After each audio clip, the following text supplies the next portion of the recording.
Valsad railway station પરથી મળેલી નવજાત બાળકીના કેસમાં રેલવે પોલીસને મોટી સફળતા મળી છે। 2 દિવસ પહેલા મોડી રાત્રે પ્લેટફોર્મ નંબર 1 પર ઉભેલી Valsad Vadodara passenger train number 59050ના કોચ D1માં ટોયલેટમાંથી એકાદ દિવસની તાજી જન્મેલી બાળકી મળી આવી હતી। બાળકી કોઈ અજાણી મહિલાએ ત્યજી દીધી હોવાની પ્રાથમિક માહિતીના આધારે રેલવે પોલીસ દ્વારા અજાણી મહિલા સામે ગુનો દાખલ કરવામાં આવ્યો હતો। ઘટના બાદ રેલવે પોલીસે તપાસને વેગ આપતા માત્ર 48 કલાકની અંદર આ ગુનાનો ભેદ ઉકેલી કાઢ્યો છે। આ મામલે રેલવે પોલીસના ડીવાયએસપી DH ગોરેએ માહિતી આપી હતી। ગઈ તારીખ 8/12ના રોજ સાંજના Valsad passenger train Valsad railway station ખાતે આવેલી જે ટ્રેનના એક ડબ્બામાં ટોયલેટમાંથી બાળકી થેલીમાં મૂકેલી હાલતમાં મળી આવેલ, જે બાબતની જાણ GRP પોલીસ એટલે કે વલસાડ રેલવે પોલીસ સ્ટેશનને થતાં વલસાડ રેલવે પોલીસની ટીમ તપાસમાં લાગી ગયેલ હતી, જે બાબતે સરકાર તરફે ગુનો દાખલ કરવામાં આવેલો અને ત્યારબાદ વડોદરા રેલવેની ટીમ, જેમાં LCBની ટીમ તેમજ વલસાડ રેલવે પોલીસ સ્ટેશનની ટીમ સાથે મળીને ભરૂચ, સુરત, વલસાડ અને વાપી રેલવે સ્ટેશનોના ખૂબ જ સક્રિય રીતે કેમેરા ચેક કરવામાં આવેલ, તેમજ શહેર વિસ્તારના કેમેરાઓ પણ ચેક કરવામાં આવેલ અને જે તપાસ દરમિયાન જે સત્તાર ઈસમો આ બાળકીને લઈને ટ્રેનમાં મૂકી ગયેલા હતા તેમના ફૂટેજ મળી આવેલા, જે આધારે પોલીસે તપાસ કરીને એ લોકોને શોધી કાઢવામાં આવેલ।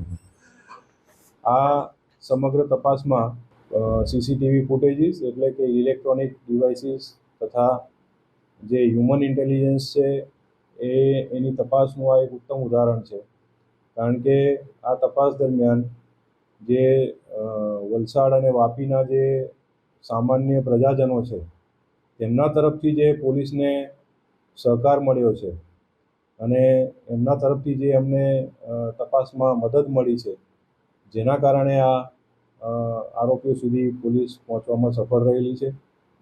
તમને જાણીને આશ્ચર્ય થશે કે એમાં જે એક સાહેબ છે જેની પોતાની બહેનના લગ્ન હતા અને વહેલી સવારે જાન આવવાની હતી એના ઘરે, તેમ છતાં પણ એ વ્યક્તિએ પોલીસને મદદરૂપ થઈ અને સાથે તપાસમાં આવી અને આરોપી સુધી પહોંચવામાં અમને મદદ કરેલી છે।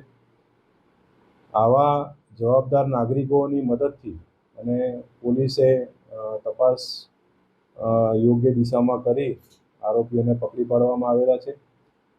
આ બાબતે જે ગુનો દાખલ થયેલ છે એમાં આરોપીઓની ધરપકડ કરી ધોરણસર આગળની કાર્યવાહી કરવામાં આવી રહી છે।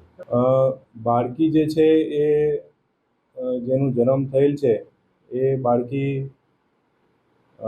જે આ તપાસમાં જે કાયદાના સંઘર્ષમાં આવેલી બાળકી છે એના દ્વારા એને જન્મ આપવામાં આવેલું હતું, જેના કારણે એ નાની ઉંમરની બાળકી દ્વારા જન્મ થયેલ છે આ બાળકીનો, એટલે એના પરિવારજનોએ આ